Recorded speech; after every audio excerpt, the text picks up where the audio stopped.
Y'all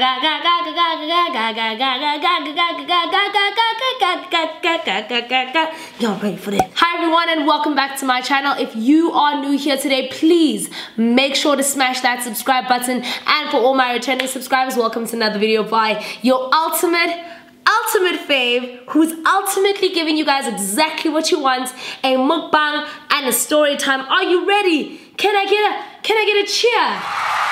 Something, anything. Now, I know how a lot of you felt about my last mukbang. You felt like, oh my gosh, I can't watch the lady eat a salad. I know I got a lot of DMs of people asking me to please do another mukbang, another story time, because they found it extremely hard to eat a salad. So I am back, guys. I finally done my 7-day detox with Move with Molly. If you guys don't know what that is, I am currently on a 4-week program with Molly, and I'm trying to obviously lose weight, get myself together, because I mean, guess that's what everyone's doing, right? But now that I've gone through my 7-day detox and I've stuck to the diet, I guess now is the time where I can actually have a cheat meal. So are you guys ready to see what's in here? Judging by everything on the side, I'm assuming you guys know what it is. So I've got my ginger over here, and I've got my soy sauce over here, which I think I'll probably put together here. And then, as you guys can see, I have got my sushi over there. I don't know if you guys can see that. Huh. Should I tear it? Okay, I'm gonna tear it. Oh my god, this was not how I planned it. Okay, I tore it. I done teared it, but this is what it looks like, guys. First of all, I really just wanna say, I love Ocean Basket, but let's be honest, you guys are dead ass playing us. I paid 333 Rand for this sushi platter, which is basically nothing, and I'm gonna like literally cover this in like 0.2 seconds. But essentially that's fine. It's a cheat meal. I'm hungry. I haven't had any carbs in 7 days. I wasn't allowed to literally have anything for 7 days. So now that I'm breaking my fast, essentially, I really just want to dive in and not talk too much. And I can have wine.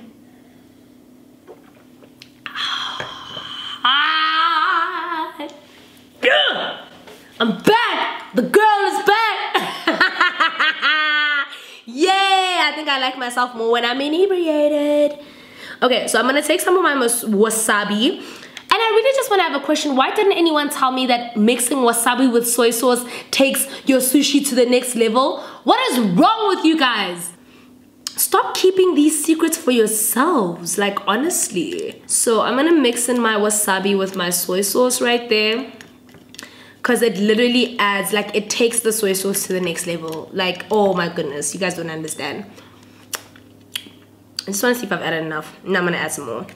I don't generally like hot food. This is one thing you guys should know about me. I don't like spicy food generally, but let me tell you that this combination is truly unmatched. Like, I didn't even know that's what we're supposed to do, but I know better. First thing I'm gonna do before getting into the story time, as you guys can see by the video, I am gonna be giving you guys your first bite, and I think I'm actually gonna have a maki. So this is a salmon platter, and it was 300. I really wouldn't suggest buying platters at Ocean Basket. I do feel like they're overpriced. You're better off buying a sushi platter from like a sushi restaurant, so Asia Yummy, because they give you the same thing for much cheaper. So yeah, I think I would have preferred buying it from Asia Yummy. But anyway, I'm dipping it in my wasabi soy. Yeah, you guys get the first bite, because you guys always say I never give you the first bite. I never give you the first bite anymore. So here we go. You guys ready? Thank goodness I can start eating normal again. I'm so happy. I'm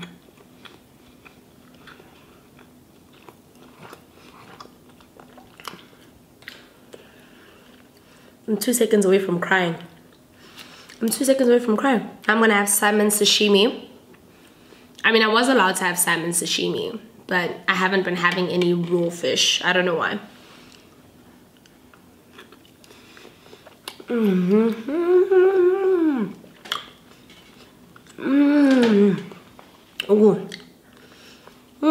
That salmon is great. Okay, Let me have salmon nigiri and then I'm jumping into the story time. But guys, you need to understand, this was 7 days of no food. Please, guys. So this is the salmon nigiri. Very poorly done, but that's fine.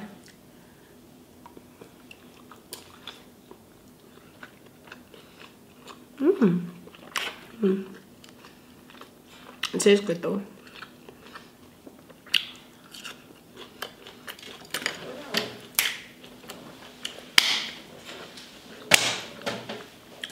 Oh! I love food. Like, I love food, guys. Like, separate me from anything, even men, but I love food. Okay, Naledi's back in the game. Now I can tell the story. Finally breaking my fast. I feel like a different woman. But anyway, let us get into the crux of the story. Now, I just want to put out this disclaimer, okay? The story that I'm telling you guys really is a true story. However, I must be cognizant of the fact that I know one side of the story and I don't know the other side of the other people's story. So it's really, really complex, but obviously it happened many, many years ago, almost a decade ago. So hence why I felt it would be okay to tell you guys now, because we're much older and I don't think anyone will be able to pick up anything about anything. But anyway, let's do it. So,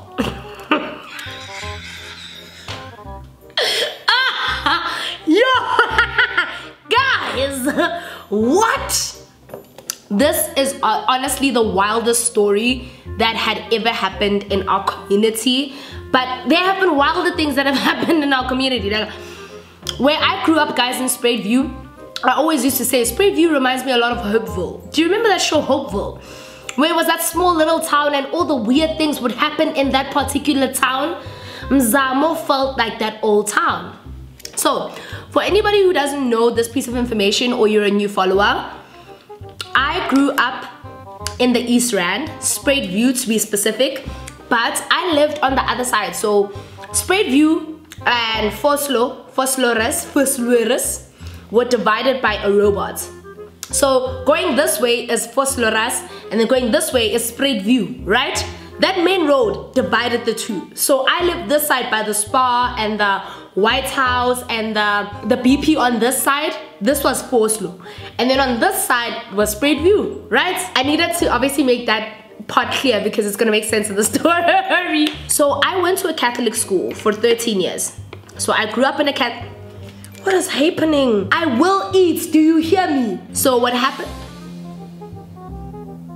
I keep telling you guys there's a serial killer in the South, right? So I grew up in Spruitview and I went to a Catholic school for about 13 years, my whole life. So I went to one school from grade 0 all the way to matric, and that was in Germiston, so St. Catherine's, right? I'm gonna devour the sushi so bad. Oh.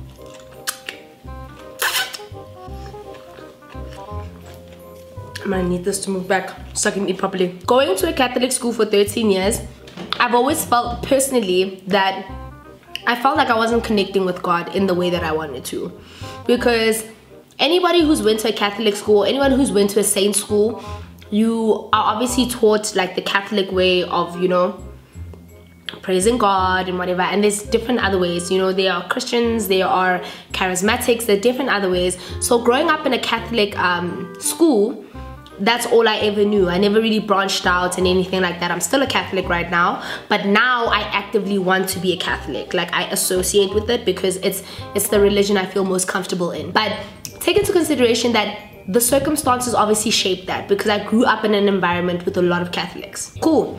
I mean, my grandma was one of those people that wear the purple stuff. So you know when your family wears the purple uniform, you know that you knee deep within Catholicism. There, I said it right. Catholicism, you knee deep within that shit. You can't get out. That's it. So that's kind of the nature in which I grew up in. But when I got to a certain age, I started questioning a lot about our religion, about my religion, about my faith in God, about whether he was real, because a lot of things were happening at that time in my life. Guys. So in that being said, even though I went to a Catholic school, I would go to different churches, right? I would check out different churches, and I would obviously go there for a couple of Sundays, see if I obviously align with that church, and if I didn't align with that church, I'd obviously go look for another church.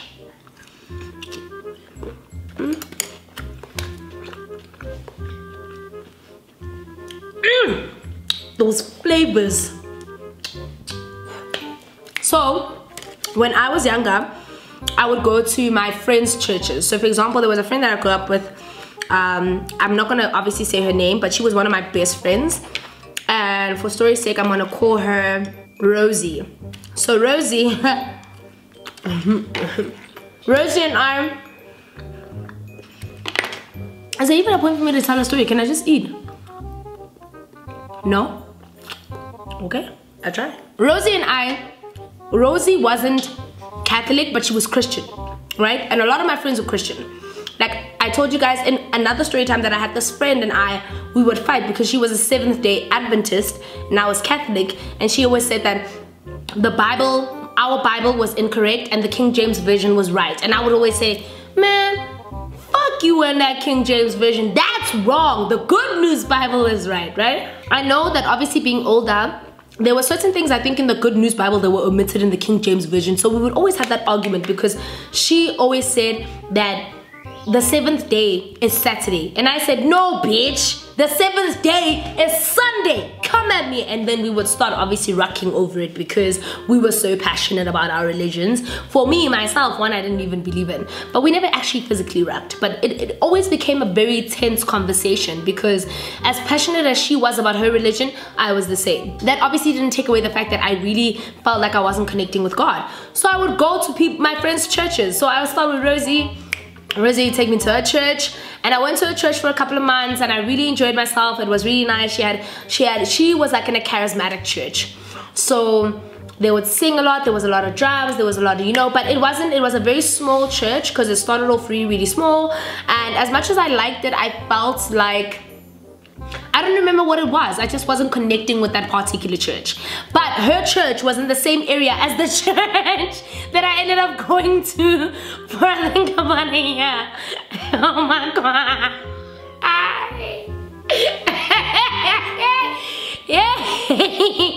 Yay, guys. No. And guys, I swear. Anyway, it's fine. So I would go to Rose's church and we would sing, we'd have fun. Her church was really nice at the time. I really enjoyed it. However, I wasn't connecting. Cool. So I don't know how I ended up going to those parts. I think at some point Rosie and I changed churches and went to this church because we knew the child of the owner's church, that particular church. So now that family was quite affluent. They were in View, so now we were in Forster. So that family was quite affluent and they had money to obviously have a church, and they had drums and they had music and it was nice. And a lot of people went to that particular church. So we were like, nah, man. They were also very charismatic. I don't know if they fell under any particular, I'm just gonna say conundrum, but I don't entirely know what conundrum means, but I don't know. I don't know if they fall under any particular, being Catholic, Methodist, Anglican, no. But they weren't anything in terms of Catholic or anything like that. They were more so charismatic Christian, right? So they fell under the Christian umbrella. But they weren't anything specific. But they were those nice churches that had the drums and the... like it was whistles and everything everywhere. So now you can imagine how different that vibe was for me because I'm so used to...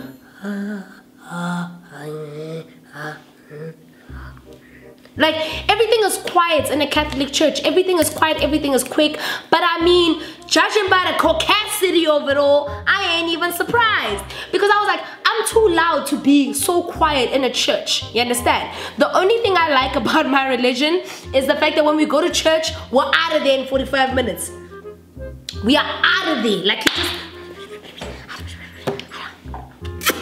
Body of Christ, out. You understand? So whatever. Okay, cool. So Rosie and I end up checking out this new church, of which we obviously knew of the church because we knew the child of the parents, because we all like grew up together and things like that. So we give that church a try. We did try the church out, and we seemed to enjoy it. Like, I'm not even gonna lie, I don't even know where Rosie ended up, whether she stayed or not. I don't think she stayed too long, but I did. I really liked the church. I really felt like I belonged, and there was this really cute boy I was really into. And I would see him every Sunday with these parents, and I was like, I ain't about to miss the love of my damn life. If it means I must listen to the scripture, the word of the Lord, I will. So cool. Okay, cool, sharp. This boy was at the church. I fell in love with him. I loved him. Okay, cool, whatever.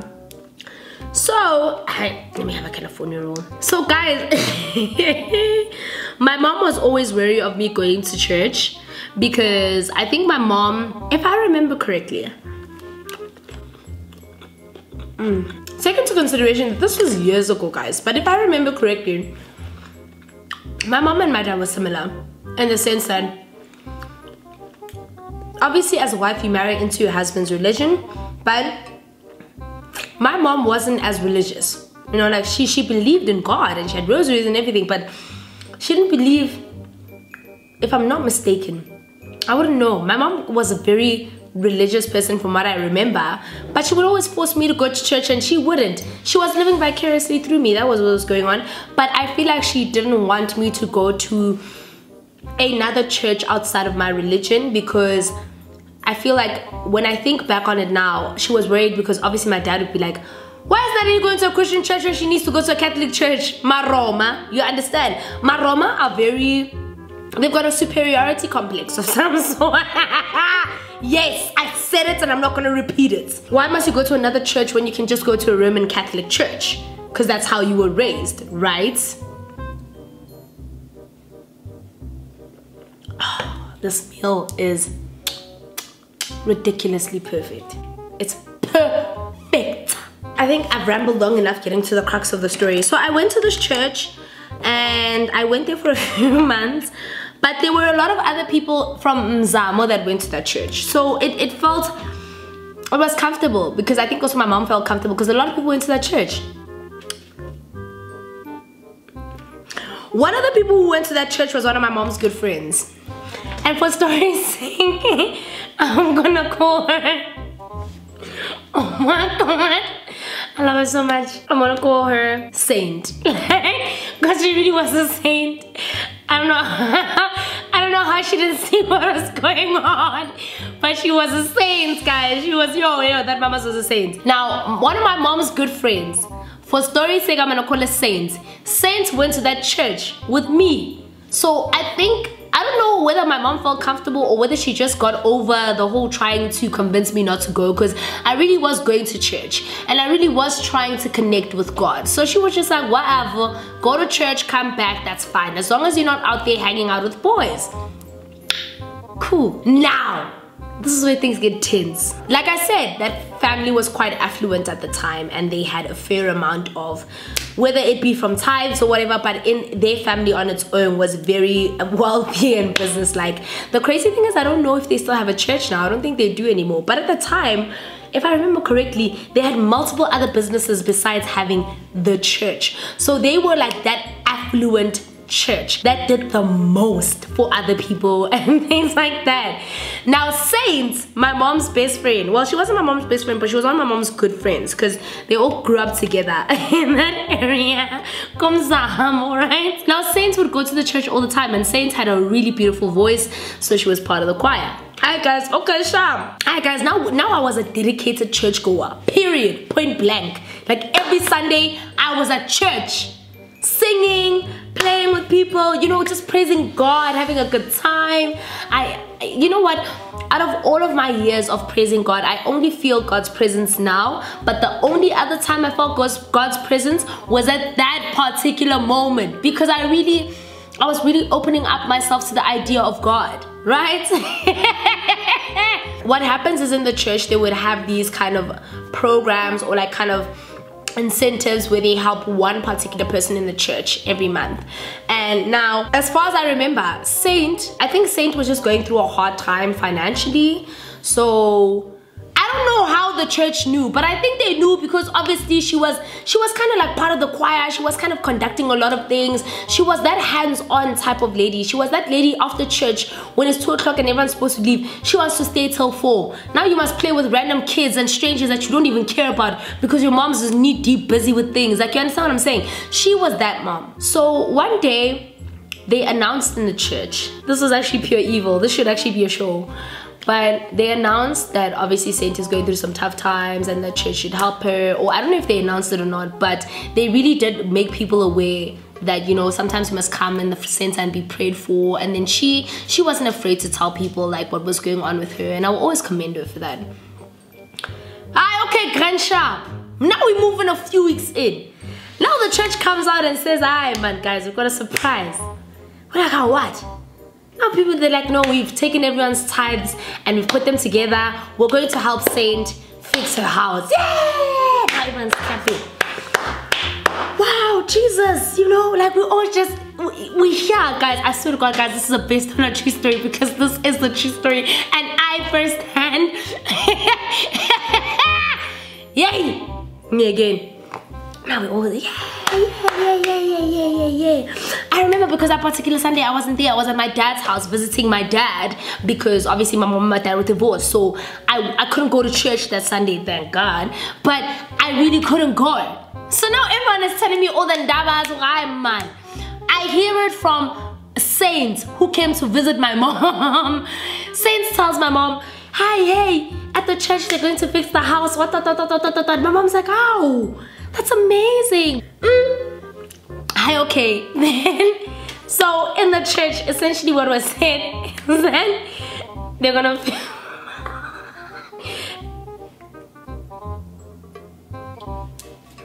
fuck! Yo, guys, this is some bullshit. But it's fine. I'm fine, guys. So, Saint comes to tell my mom that she's gonna go to her parents' house or wherever she was going because they needed time to build the house, to extend the house. Do you understand what I'm saying? They needed to extend her house, so her and her kids were moving out and then they were gonna extend the house, and then by the time they were finished they were gonna come back, right? So that's what's happening right now. They're extending the house.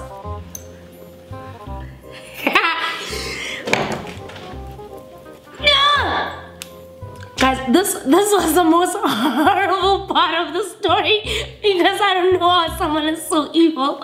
I don't get it. I don't even want to get it. Do you understand what I'm saying? This is my mom's good friend. And let me tell you something. I know when shit ain't right, it ain't right. Fine, then she moves. So now everyone else in the neighborhood, she would come and check and she would see like things are being done. The house is being extended. Oh my God. The house is being extended, right? So you know when a house is being extended, they just build extra rooms on the side and then they build this like a wall inside. So obviously make space and whatever. Oh my God, no. Yo, you know what they did? One day, hi man guys, one day, I can't believe this. One day, I don't know when things started becoming shaky, but we would pass by Saint's house and we would see, man, people going in and out, and we were assuming like, man, these are the workers. These are the workers, you know what I'm saying? But no, man, there were females going in and out of the house, and females going in with their bags, coming out with their bags. Like I would see, because I had some friends down that street, so I would also look and go, like, you know? But at the time, I'm not thinking anything. I don't know anything. I'm not even thinking twice. One day, guys, it starts shaking. Saint comes to my mom's, crying, like bawling, like she's crying. My mom had to give her sugar water. That is how bad it was. My mom's like, what's going on? And she's like, Mankeba, I guess this wasn't okay. She found random people in her house. strangers in her house. One day she decided, because now where she was staying was completely out of town, so it wasn't in Johannesburg, so she went out of town to her parents' house because she's not originally from here. Oh, she was, I don't know. She's like, one day, Saint decided to come through to obviously see the progress, because every time she would call the lady and the man from the church, they were just going up and down and telling her this and telling her that and telling her that. Do you want to guess what they were doing? Do you want to guess what they were doing? Do you want to guess what she found when she got to her house? You won't believe this shit. And I'm telling you guys, it's true. It's based on a true story, because it is a true story. Because I was there, and because that's the reason my mom made me leave the church. They took her whole house. So if she had a 4-bedroom house, they cut the house up into rooms. They built extra rooms outside, and then they put tenants inside. But I come a room and guys,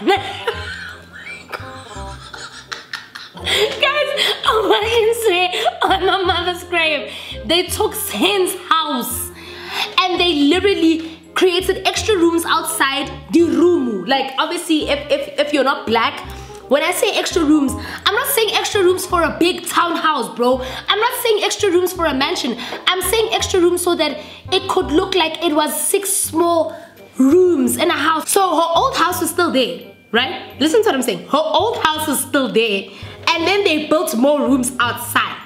And then they had people living in those rooms and paying rent. And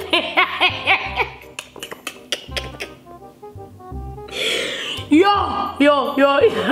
I said, firsthand, I swear to you guys, no jokes. I swear, ask anyone from Zamo, they'll tell you the story. Ask anyone. Saint was wailing. I've never seen Saint so hurt. I've never, like, she even ended up in hospital, guys, because she couldn't believe what the hell was going on. Like, what the fuck was happening? Like, Luna. Oh my god. Oh my god. I've never seen a woman so shattered the way she was. Like, my mom was even ready to fight. I even remember, I'll never forget. My mom was ready to fight. My mom wanted to fight. Well, she got involved because my mom got the, but also my mom got involved because that's her best friend, bro. Like, what are you doing? You know what I'm saying?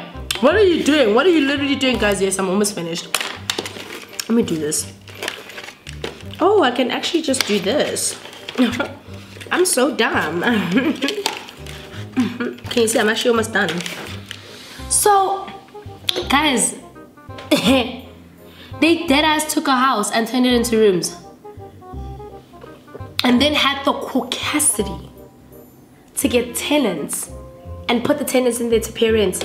So by the time she got to her house was literally a house to let. But it had new tenants. And those tenants had no idea who she was.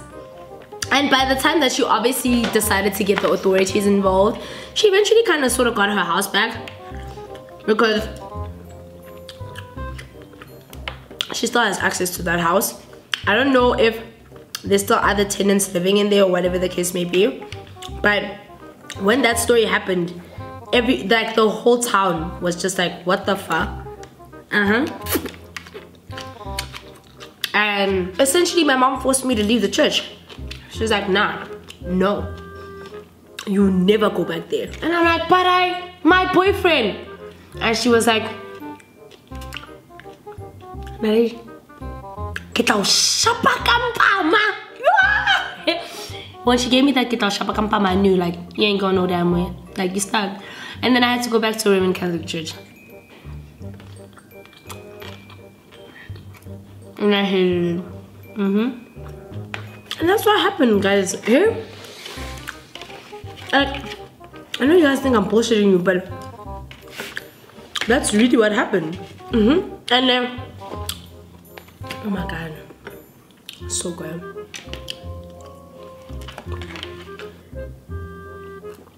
Now, I don't know if that lady and saint ever made amends, but I'd like to believe they did.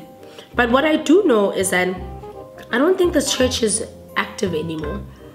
I don't know why. I don't think it's because of the saint situation, because they did operate for a few years after. I think it's just obviously, I don't know, people growing up and growing out of certain you know, experiences. But that's pretty much what happened, guys.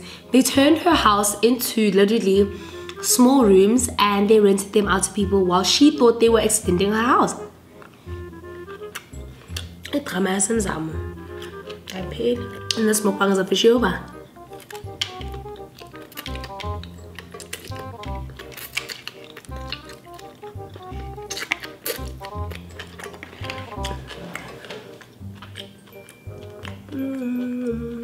I had such a good time. I'm even in disbelief. I literally left the nigiri because the nigiri is the only thing that I don't particularly enjoy. So guys, ooh, let me just... So that's it, guys. That is the end of my mukbang and story time. Please comment down below and let me know how you felt about this particular mukbang, and let me know how you felt about the story time. Did you think that there was a whole lot of malevolence around this, or how did you feel about it? But until then, please make sure to comment, like, and subscribe. I love you guys all so much. We are now gunning for 110,000 subscribers on YouTube, so please make sure to like and share this video, and don't forget to subscribe and click that bell so you can get a notification every time my video drops. But until then, that's it. I love you guys so much, and I'll see you guys in my next video.